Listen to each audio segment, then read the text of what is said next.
everybody, welcome back to my channel. In today's video, I want to talk about what to do if your personal style doesn't match where you live. This is a question that I get asked a lot, and it's also something that I've experienced myself because I've moved around a lot. I was a military kid, and then now as an adult, I've moved a couple times, and my personal style has adjusted and shifted and changed a little bit based on everywhere that I've lived. And sometimes it's felt more congruent with where I've lived than other times. So I want to give my input, my perspective, and some of my tips to hopefully help you if you find yourself in a similar boat. So let's get started. Let's start off with what I mean when I say your personal style doesn't match where you live. For some of you, you're probably like, oh yes, that's exactly how I feel. And then for others of you, you're probably not really sure what I'm talking about. And I think that comes down to the station of your personal style evolution that you're currently at. And the more in tune you get with what you like to wear and what you don't like to wear. So for me, I think this perspective comes from a couple different things. And the most that sticks out to me tends to be the formality and how casual a place is. Depending on where you're living, you may find that everyone around you dresses very casually or very formally. And that either does or does not coincide with your own personal preferences. So my recommendation to begin this whole thing is to become cognizant of that. See if that's even something you need to consider in the first place. And then if it is, I recommend making a Venn diagram where you have on one side the style of where you live, on the other side the style that you have or the style you want to have, and then in the middle anything that's similar. There is undoubtedly going to be at least one overlap area. And that, I think, is a really good place to start. Because if you focus on that, rather than all the ways you're not the same, it can become much more navigable and I think a little bit easier to handle. So once you have your Venn diagram sorted and you have that middle section of overlap, maybe that's one thing or a couple things, I recommend starting there. Focus on those specifically. Don't worry about anything negative that you may be thinking might derail your personal style, and instead highlight all of the good things and all of the similarities that you can find, and then really spend time working on those. So for example, I have a kind of floating personal style. It's evolving. I feel like every couple months it changes a little bit. But when I first moved from New York, where I started this personal style journey, down to the South, where it's a little bit different style-wise than New York, obviously, I found my style changing slightly. And I found that it was really helpful to find that middle ground and then focus on that, because it made it easier for me to feel like I had less obstacles to overcome. So I wasn't dealing with a personal style evolution, trying to fill holes in my closet, but then trying to navigate my style as it was changing. So I recommend starting there for you as well. Now let's move on to the part of the process where you focus on the things that are not congruent with your personal style and where you live, and how you can adapt them so that you don't compromise your style, but you're still able to live comfortably in whatever environment or city or town that you're living in. So I think this is really easy to navigate if you break things into chunks or like steps kind of, because that's always been far easier for me than to look at it as one giant thing. I get really overwhelmed and I end up becoming almost paralyzed by the thought of having to do it. So I end up not being productive in it at all. So I recommend breaking it into pieces. And I think for this in particular, it's really helpful to look at it as individual things that relate to overall style. So let's start off with color.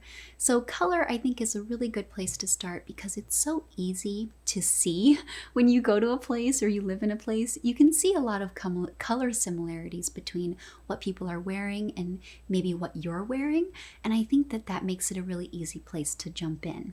So using myself as an example, when I lived in New York and I started this personal style journey, I wore a lot of black. And I did that because I was living in the city. Black just works for the city.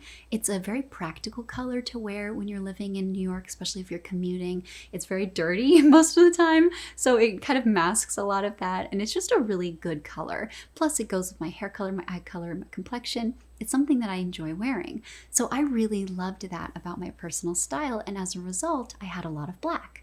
Now, when I moved from New York down to the Southeast, you don't really see a lot of black down here. And I think that's because it's so hot that black absorbs the heat. As I know with my black hair, my head gets really hot in the summer. And so it becomes a less practical color to wear. So instead of feeling like, oh, I can't wear black at all, that's a big part of my personal style that I have to compromise on, I started looking at colors that were like black, that would give me the same effect, but still fit with where I was living. So for me, that was navy. And as a result, I have a lot of navy in my wardrobe now. It's a color that I like to wear in place of black to kind of soften the transition between seasons. And also anytime I want to feel like I'm assimilating a little bit more with where I'm living. So I don't get rid of my black things. I don't recommend getting rid of things you truly love, but I think it can be a good way to kind of buffer them a little bit and kind of bridge a gap between your personal style and where you may be living. And then also, I think it's a good thing you can do in reverse. So let's say you live somewhere that's warm and you wear a lot of white, but you're going to move somewhere where white is going to be less practical. Find a color that's similar and then go a couple of shades darker and play around there. And I think you'll be really happy with it. So from color, we can move on to fabric. And fabric, I think, can be a little bit trickier to navigate when you're trying to bridge personal style and where you're living, and especially if they don't really match perfectly. And so my recommendation is to not get rid of the fabrics that you like that maybe you can only wear a short portion of the year or maybe just only on vacation. Keep those because those are beautiful pieces you've gathered for a reason, and I think getting rid of them would be wasteful. But my recommendation instead would be for any gaps in your wardrobe or anything that's going to become practical for wear, something that's going to actually work for most of the year where you're currently living.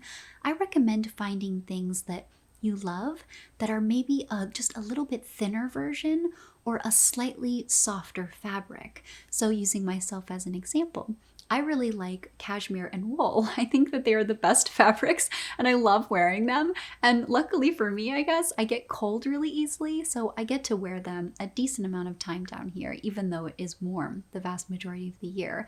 But when it's not and it's just a little too hot, but I still want that effect, especially as I'm bridging seasons, instead of opting out totally, I've opted for very thin, very breathable cashmere instead of the thicker things that I had bought when I was living in New York. So now let's say that instead of liking warm fabrics, you really like light fabrics, things like linen, things that are basically transparent and really breathable and airy and floaty, but you're living somewhere very cold. Now, I don't think that means you can't wear linen. I recommend wearing linen but layering it up with other fabrics and other textures. I think texture plays so beautiful in personal style, and I think that customizing something you really love with where you're living adds a really beautiful element to personal style and makes it very personal, which I think is the entire point. So play around with this, look for fabrics that maybe you are accustomed to wearing, but go outside of that a little bit. Don't be afraid to experiment with different things. Try them out from the thrift store. It's a very good place to find things at an accessible price point. And you never know when you might find something that can become a new favorite that you would have overlooked had you not lived somewhere that caused you to think outside of the box. Now let's talk about something a little bit less tangible when it comes to personal style, but something that I think can really start to stand out as you're developing your style and you're noticing it, that it doesn't really jive with where you're living. And that is the general vibe of where you are. So this is something that I equate to being more related to kind of how casual or formal a place is, the kind of larger scale activities that people are doing and whether or not those align with what you like or don't like, and then accessibility to those things. So maybe you really like museums, but you live somewhere that isn't near a museum, and you feel like museum and art really influence your personal style, but you feel like maybe that's inauthentic because that's not something where you're living. Or like I mentioned earlier, you live somewhere very casual, but maybe you like to have a more formal style. I think that these are all things that you can start to notice, and I think can become a little bit of an obstacle in personal style if you let it, but I don't think it needs to be. And my recommendation for this is probably a little bit unconventional, and that is just to embrace what you love and not worry about anything else.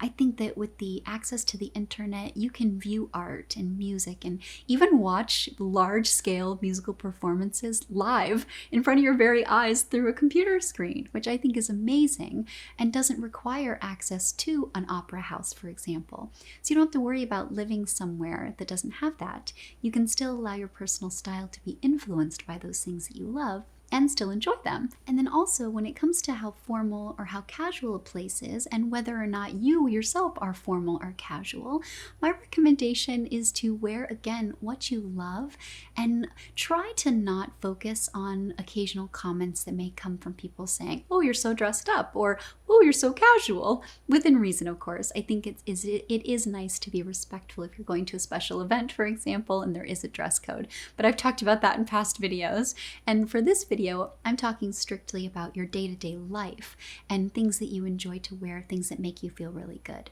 So I think that if you are getting comments maybe that you're overdressed, try not to pay attention to them, and eventually they will probably subside. If instead you just say, thank you, I really enjoy what I'm wearing today, I think that that can kind of flip the script a little bit. And it's something that I've been working on through YouTube, actually, the digital world, because I don't get comments like that in my real life, but on the digital life, I definitely do. People are very vocal about their opinion when it comes to your clothing, and I've been really trying to work on not letting that impact me. So I recommend that for you as well, and I think it can have a really healthy outcome for you. My next tip is very much in line with what we just talked about, and that is to try to undo style stereotypes that you may have. I think that we all have these. They permeate our consciousness as a result of the media, books we've read, movies that we've watched, places we've lived and visited.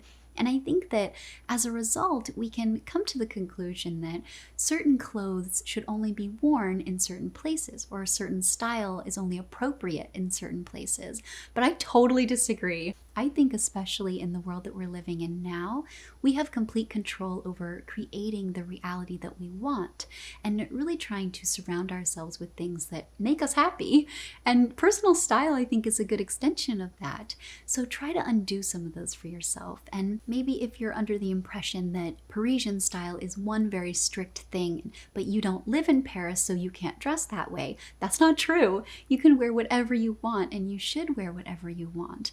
And I think that by living a couple different places, again, being a military kid, and then as an adult moving a couple different places, I've seen how not only my personal style has changed, but also how style often is not the stereotype that we have, and it's something that's totally customizable and should be personalized. So I really, really recommend that for you.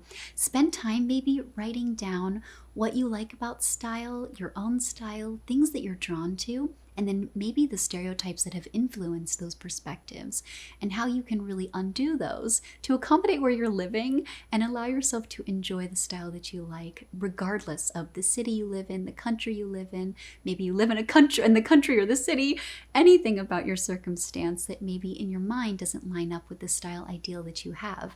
Go ahead and tear that down and instead lean into the style that you want. And last but not least, my recommendation is to get inspired and embrace change. So this can be really hard if you're someone that really doesn't like to change, or someone that has maybe lived somewhere and done things a certain way for a really long time, and now all of a sudden that's going to change. It can feel really daunting and really overwhelming and like something you want to resist against at every turn. But my recommendation is to try your best to just lean into it and embrace it a little bit. I think that everywhere I've lived, I've picked up a little piece of something from that place and the people that I've been around.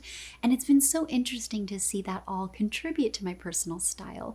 I think our life experiences make us who we are, and where you're living definitely contributes to that. So look around. Take in everything that you're seeing and what people are wearing, and I think you'll find something that you maybe wouldn't have considered before that you can add into your personal style and really make you feel like you're not only assimilating with where you're living, but customizing it to you, which I think is so good. That is the theme in all my videos, and the theme of this video, of course, is to take everything but personalize it and really have fun with that, because that's literally what style should be about. It's what it is for me, and it's what I hope to encourage everyone to do that watches my videos, because I really don't want to encourage a homogenized cookie cutter style. And I really dream of a world where we can all dress exactly how we want, and that is celebrated and appreciated and not criticized. So I hope that you liked this. I hope that you felt it liberating and helpful. I would love to know in the comments down below if you're finding yourself in a similar situation and maybe how you've navigated that. Anything that's worked and hasn't worked, please let me know. And like always, thank you so much for watching, and I'll see you in my next one. Have a great day.